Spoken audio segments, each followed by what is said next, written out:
मेरे सभी श्रोताओं दर्शकों को राम राम, नमस्कार और सलाम। आज मैं महाभागवत देवी पुराण का 20वां अध्याय सुनाने जा रही हूँ। नारद जी बोले, हिमवान के घर में रहती हुई भगवती परमेश्वरी ने लीला पूर्वक योग ध्यान में तत्पर रहने वाले भगवान शिव को पति रूप में किस प्रकार प्राप्त किया। प्रभु, संसार से विरक्त महायोगी भगवान शिव ने परम योग का त्याग करके विवाह करने में अपना मन क्यों प्रवृत्त किया। उन पार्वती ने कामदेव के शत्रु महादेव के अर्धांग को किस प्रकार प्राप्त किया। महेश्वर, आप यह सब मुझे विस्तार पूर्वक बताइए। श्री महादेव जी बोले, मुने महामते, जो दुर्गा इस जगत को परामाया से मोह में डाल देती है, उनकी माया को भला कौन जान सकता है। समस्त लोगों का सर्जन, पालन तथा संहार करने वाली जो माया स्वरूपाणी दुर्गा है, वे शिशु रूप धारण कर हिमालय के घर में रहने लगी। तदंतर वर्षा ऋतु में बढ़ती हुई गंगा नदी की भांति वे निरंतर बहने लगी और शरतकालीन ज्योत्सना की भांति दिन प्रतिदिन सौंदर्य संपन्न होती गई। वे पार्वती सखियों के साथ नित्य खेला करती थी। अपनी लीला तथा गुणों के द्वारा अपने माता पिता को सदा संतृप्त रखती थी। गिरिराज हिमालय तथा मैना उनके मुख को बार बार देखने में अपनी दृष्टि लगाए रहते थे और अणुमात्र समय के लिए भी अन्यत्र नहीं ले जाते थे।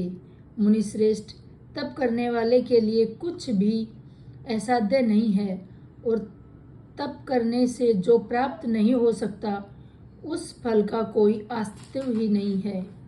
ब्रह्मा आदि देवताओं को भी जिन भगवती का दर्शन दुर्लभ है, प्राणियों को तारने वाली उन जगदम्बा को दिन रात अपनी गोद में लेकर हिमालय तथा मेनका पुत्री भाव से कुतूहल पूर्वक उन्हें देखते रहते थे। श्रेष्ठ, इस प्रकार जो लोग भक्ति पूर्वक उनकी उपासना करते हैं, वे जगदम्बा भगवती उन्हें वांछित कर वर प्रदान करती है और कठिनाई से प्राप्त होने योग्य होते हुए भी उन्हें सरलता से प्राप्त हो जाती है। इस प्रकार हिमालय के घर में रहते हुए वे साक्षात भगवती अपने माता पिता को सर्वदा संतुष्ट एवं तृप्त किए रहती थी। एक समय गिरिराज हिमालय अपनी पुत्री परमेश्वरी भगवती को गोद में लेकर उन्हें अपने हृदय से लगाकर आनंद पूर्वक बैठे हुए थे। उसी समय मुनि श्रेष्ठ नारद भगवती महेश्वरी का दर्शन करने के लिए आकाश मार्ग से वहां पहुंचे। उस समय उन्होंने शरद रात्रि की चंद्र ज्योत्सना के समान निर्मल कांति वाली गौरी को हिमालय के सनिकट बैठी हुई देखा। उसके बाद परख बुद्धि वाले गिरिराज हिमालय ने अपने घर आए हुए उन देव ऋषि नारद को देखकर उनकी विधिवत पूजा करके दोनों हाथ जोड़कर उन्हें प्रणाम किया।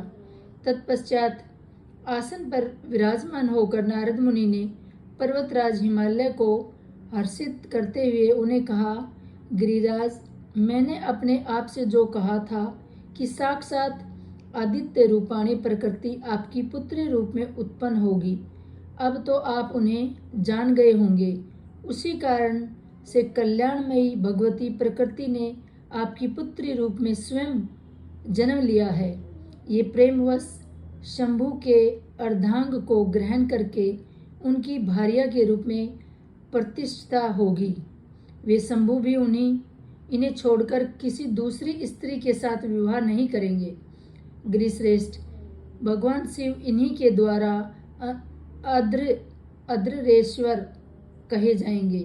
अतः अब आपको यह कन्या महेश्वर को अर्पण कर देनी चाहिए, क्योंकि देवी रूपाणी आपकी यह कन्या उन्हीं शंभु की पूर्व पत्नी है, जो इससे पहले दक्ष प्रजापति के घर में जन्मी थी।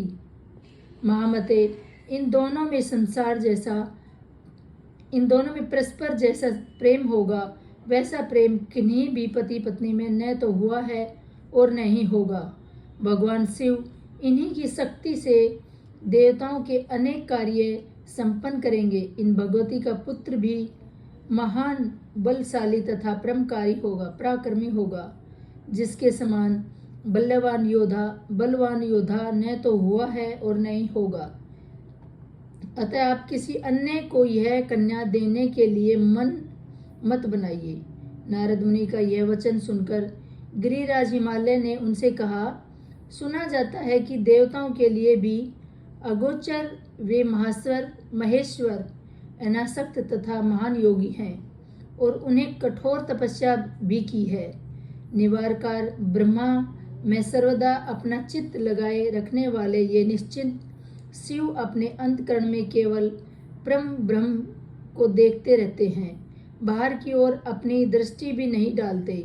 उन महेश्वर के ऐसे स्थिर चित्त को विचलित करने में भला कौन समर्थ हो सकता है? फिर ये मेरी इस कन्या को पति रूप में भला कैसे स्वीकार करेंगे? नारद जी बोले, पर्वत श्रेष्ठ, आप उस विषय में कुछ भी चिंता न कीजिए। जिस तरह से उनका ध्यान भंग होगा उसे सुनिए।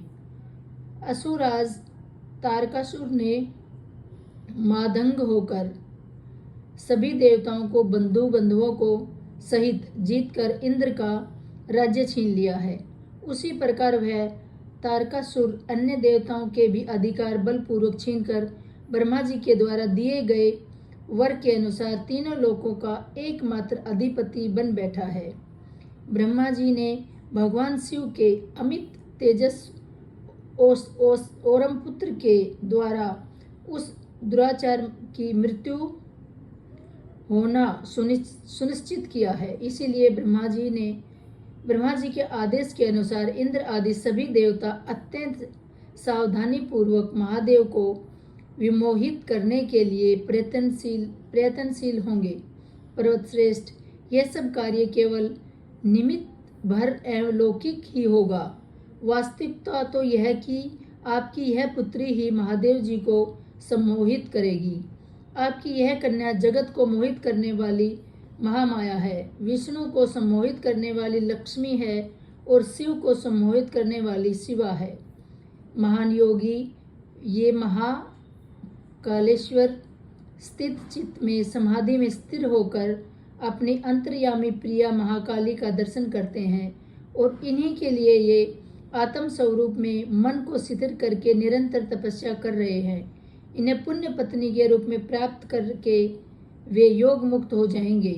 पुण्य वे शंकर ध्यान योग के बल से शीघ्र ही यह जानकर कि ये ब्रह्म रूपाणी सनातनी भगवती आपके घर में उत्पन्न हुई है, आपके शिखर पर तप करने के लिए निश्चित रूप से आएंगे। श्री महादेव जी बोले, गिरिराज हिमालय से ऐसा कहकर वे नारद मुनि तत्काल आकाश मार्ग से होते हुए मध्याकालीन सूर्य के समान प्रभा वाले अपने स्थान के लिए प्रस्थित हो गए। इस प्रकार श्री महाभागवत पुराण के अंतर्गत महादेव नारद संवाद में 20वां अध्याय पूर्ण हुआ। नमस्कार।